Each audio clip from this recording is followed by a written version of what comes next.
Hi everyone, and welcome to another episode of Thinking and Drinking. There's been a little bit of a delay in putting this episode out because of, well, technical issues on my end. I'm dealing with a new setup, and it's taking a little bit to iron all of the kinks out. Hopefully this time will work. Anyway, so for today's episode I'll be talking about the utter futility in dwelling on what might have been. And I'll also have some reflections on the messiness of humanity when faced with a crisis. So sit back, relax, pour yourself a beverage, and let's get to it, while maintaining proper social distancing.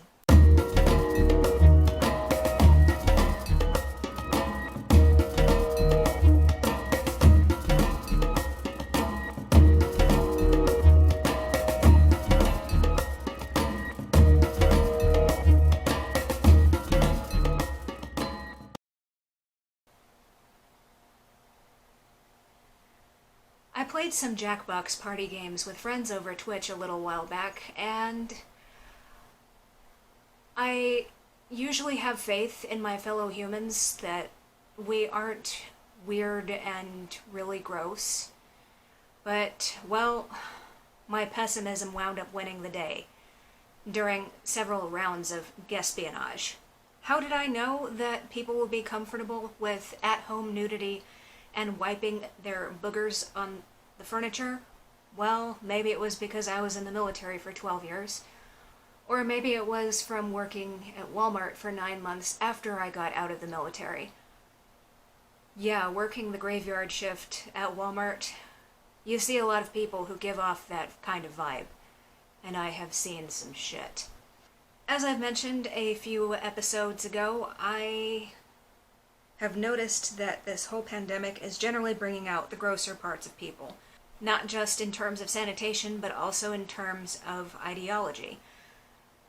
I live on the eastern side of my state. I may have mentioned that earlier, maybe not.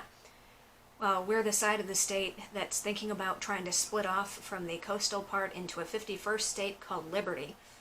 Which, if you don't believe me, look that shit up for yourself. It's hilarious in a grim and really fucking stupid kind of way. But yeah, in my hometown, 2 hours north of where I'm living right now, there were a couple of prevailing ideas about COVID-19 when this all started. The first idea was that this is all some kind of the flu and that we really shouldn't be too concerned about it because it'll pass anyway, as any kind of flu does. The second idea is that this is just a big old liberal hoax to shut down the economy for some kind of reason and to restrict individual freedoms because America. Third idea is both ideas 1 and 2. Yeah. These are the people, by the way, who offer thoughts and prayers after a school shooting, but God forbid that you mess with any of their guns. Because, we're talking about individual freedoms here, not the greater good. Well, when it comes to a pandemic, I hate to say this, but thoughts and prayers aren't going to do jack shit unless you toss some Lysol in there and develop a rigorous hand-washing regimen and stay at home. However, lest it sound like I'm being too mean here, as I have been told by a few good-meaning individuals, I'll bring up some positive sides of this. This pandemic is bringing out the legitimately, positively weird in people. I'm not talking about manic pixie dream girl shit that people invent to cover up issues that they really should get help for. I'm just talking about the average daily mess of humanity that we normally don't get to see because people are trying to polish it up for the gram. Now, I recognize the irony inherent in that because I'm doing this with a face full of makeup. However, on a regular average day, I'm just pale enough that any paler and you would not be able to see me in a mirror. So yes, I have makeup on so that you can see me, and you can tell that I love y'all because I've even put my eyebrows on. So yeah. But back to everyday humanity. We get to see that people have cluttered houses and kids that run in right in the middle of Zoom meetings to try to get your attention, and pets that try to hop up on your lap in order to say hi to everyone else on the screen. And by the way, as someone who has to do a large number of Zoom meetings because of work, I have nothing wrong with seeing your pets. If they want to hop up on your lap and say hi, please do, especially if they're a big, cute, fluffy dog. I want to see that. And please tell your dog I said hi. Another friend of mine said that she is seeing all of these people learning how to bake bread. And as a latchkey kid who learned how to do this kind of stuff when she was 10, I agree. It is really cool seeing people learning how to be self-sufficient. And for anybody who's knocking this as some kind of twee hipster bullshit, fuck you. Yeah, you can go and get your bread at the store. I want something that's homemade and fresh. And besides, if you don't have money or you can't get to the store, knowing how to make your own bread is really cool.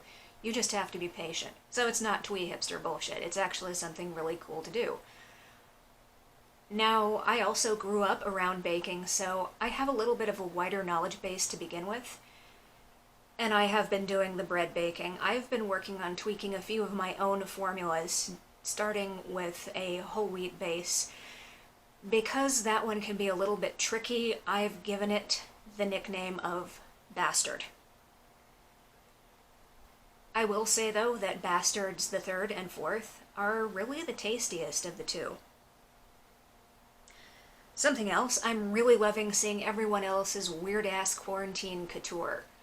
That's a marvelous side effect of stopping giving a shit about what society says that you should be wearing. I've been doing that again since I was 10, and you know what?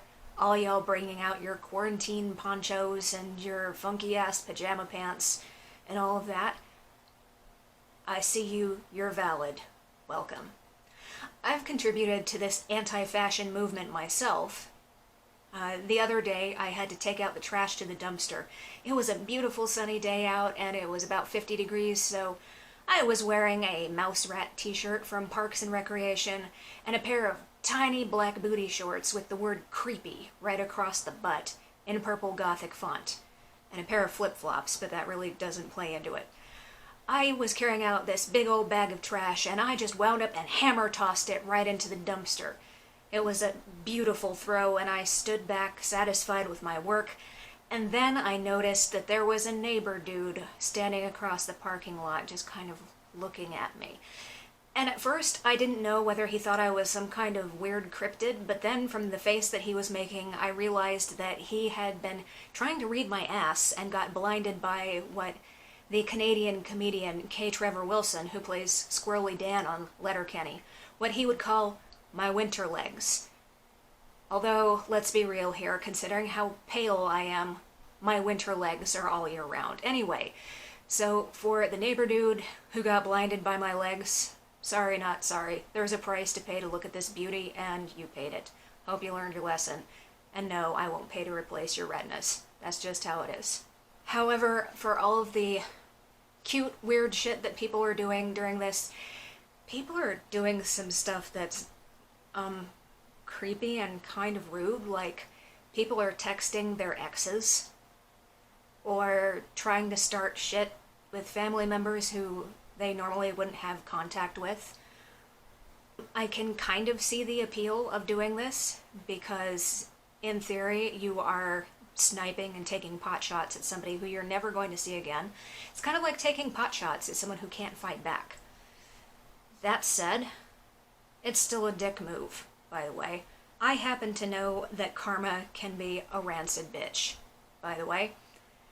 And if you are starting up shit that you have no intention of finishing, if you're going out trying to hurt people because you know that they can't fight back, even if you don't see immediate retaliation right now, trust me, it'll show up again in the future. And it will come in the way you least expect it. So, keep an eye out on that. Now, have I texted any of my exes while this has been going on? No, not really. Number one, because most of my exes, of the few that I actually have, Most of those happened before texting was really even a thing, and you had to like hit a key on your phone 3 times to get one letter, so no, that's really not a thing. Also, I don't do that because I am a decent person and I was raised to actually mind my own business, and I've done my best to honor that. Also, I have a problem with getting up in people's business anyway, either physically or even in the digital realm. If you don't believe me, I mentioned that I was making some really gorgeous whole wheat bread. The most recent one, Bastard the Fourth, is a whole wheat, hazelnut, cocoa, and spice concoction. And I was so proud of it that I put it up on Instagram, and I may have made a tiny comment in the very, very bottom of the caption, where it will be buried, that I think it's more than a bit rude that a certain celebrity can bake bread that's just as pretty as they are. And then I got so flustered and wound up overdoing this that I could not sleep that night, which was really not great because I had a job interview over the phone the next morning. I got so weirded out by having done this really indirect thing by leaving a very indirect backhanded compliment that the person it's intended for will probably never even fucking read and certainly won't respond to, that I got anxiety-induced insomnia. I'm not suggesting that you police your thoughts to that extent, but just don't be a fucking jerk, okay? Now on to some slightly more serious stuff. Slightly, coming from me.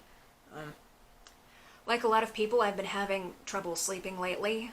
Either I can't fall asleep at all, or I'll wake up in the middle of the night and I just really can't go back to sleep.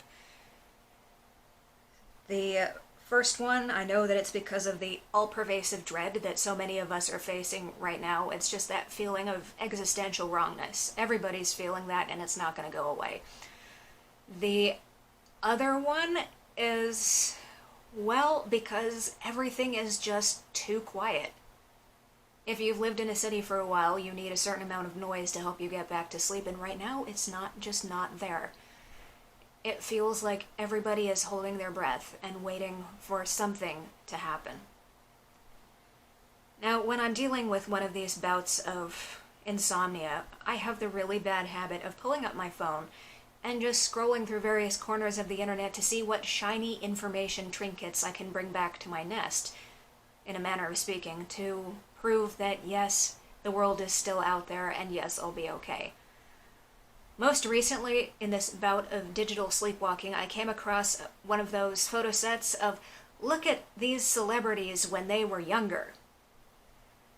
And I got a look at the time of when these photos were taken, and it said 2003. And in that moment, I felt like I had been pulled back into an alternate dimension, and I was looking back on this part of my life while eating slightly burnt toast and drinking orange juice. Oddly specific mental images aside, I did have a minor bit of a crisis in which I questioned my possibly misspent youth. So what was I doing back in 2003? I was enjoying, and I use that term very loosely, my first full year of military service at language school in California. I was 18 years old, and I'm really grateful that digital cameras really weren't a thing back then, because I was going through a phase in my life, both cosmetically and sartorially, and maybe even in terms of my personal decisions, that I would like to call, let's just be delicate about it and call it what the fuck. Yeah. While these people were making art and being beautiful, I was an 18-year-old with a really, really questionable haircut that was likened to Carrot Top on a bad day. Yeah, you can just picture that for yourself. And my most significant achievement of that year was breaking a window in the barracks using a heat gun. Yeah. Coincidentally, 2003 was also the year that my brother died, so it was really not a great year. That said, God, I wish I'd seen these photos back then. Maybe I wouldn't have made some of the decisions that I had. In the very least, I would like to reach back through time and grab 18-year-old me by the collar of her Dragon Ball Z t-shirt, shake her gently, and beg her to raise her goddamn standards. You know, instead of dating the guy who had the really deep, eerie obsession with Japanese girl pop groups, or getting her heart broken by the short, hairy man whore with the Napoleon complex who wouldn't let her wear heels around him because he didn't like girls who were taller than him. Here's the thing. Hindsight, it reveals a lot of pivot points in one's life in which, if you had just made a different choice, things would have turned out so much differently. Let's look at a few of those. The first one that I can think of was back in the early 90s. I was living in very, very lower middle class California. And my mother got word of a casting call from a talent agent who was looking for the next up-and-coming child star. So she got me out there in my best cute dress, and I got to run some scene work with this talent agent, and afterwards they said to my mother, yeah, she's got some talent. You should sign her up for lessons and we'll see what we can do with her and get her some gigs. Well, as you can see by my living situation right now, that obviously didn't happen. My mother's reasoning for that not happening was that we could not afford the acting lessons, though, like many of the things in my childhood, now I begin to question that. Regardless, it's a thing that didn't happen. The second pivot point is in the fall of 2001. Now, a lot of you, or at least those of you in the States, are probably thinking 9/11. Not quite the case. This was actually a few days earlier, when I was with my family watching my brother graduate from Navy boot camp at Recruit Training Center, Great Lakes. As we talked with him afterwards, I could see that this had somehow helped him unfuck himself. And I thought, you know what? It is great seeing him with some kind of direction. Maybe, just maybe, this could help me too. So, the very next year, I signed up. And in 2003, well, I was given a chance to leave when my brother died. They would have given me a hardship discharge and I would not have suffered any kind of penalty.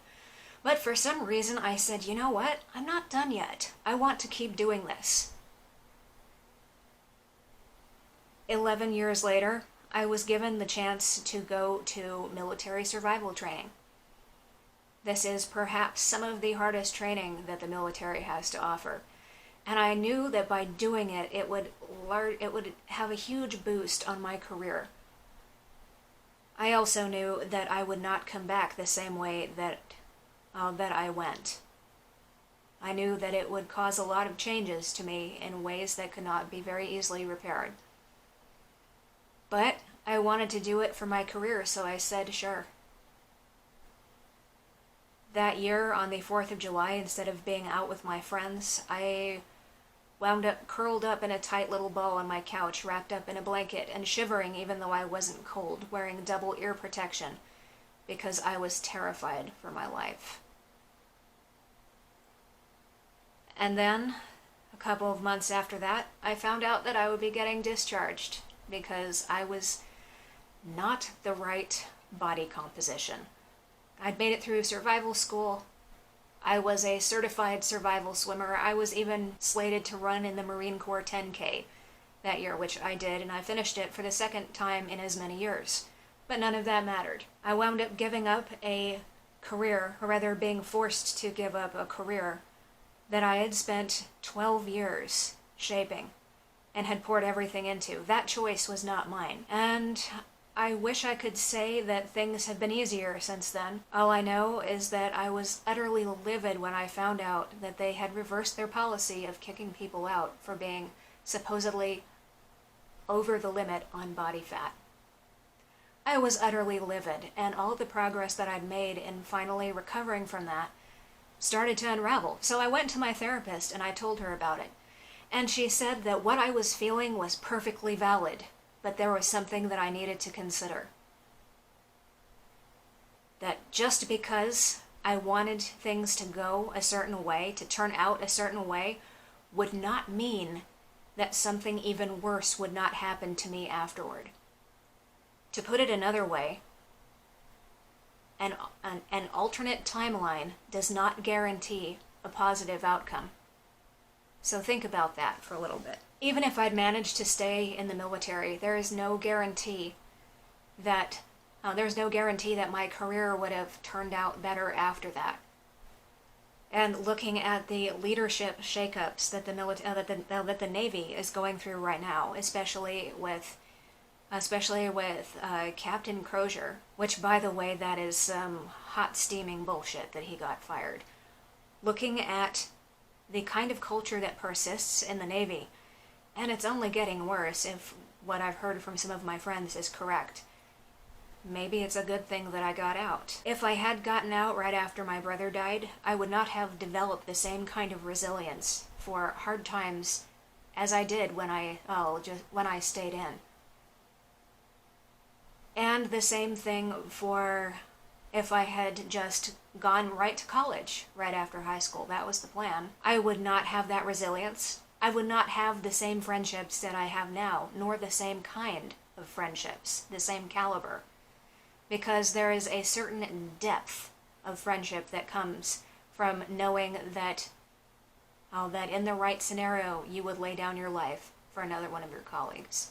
And lastly, on a lighter note, you all probably dodged a bullet by my mother not enrolling me in acting classes, because I would have probably had a career as a painfully earnest child star, who would later attempt to revive her flagging career with a series of questionable straight-to-video science fiction films.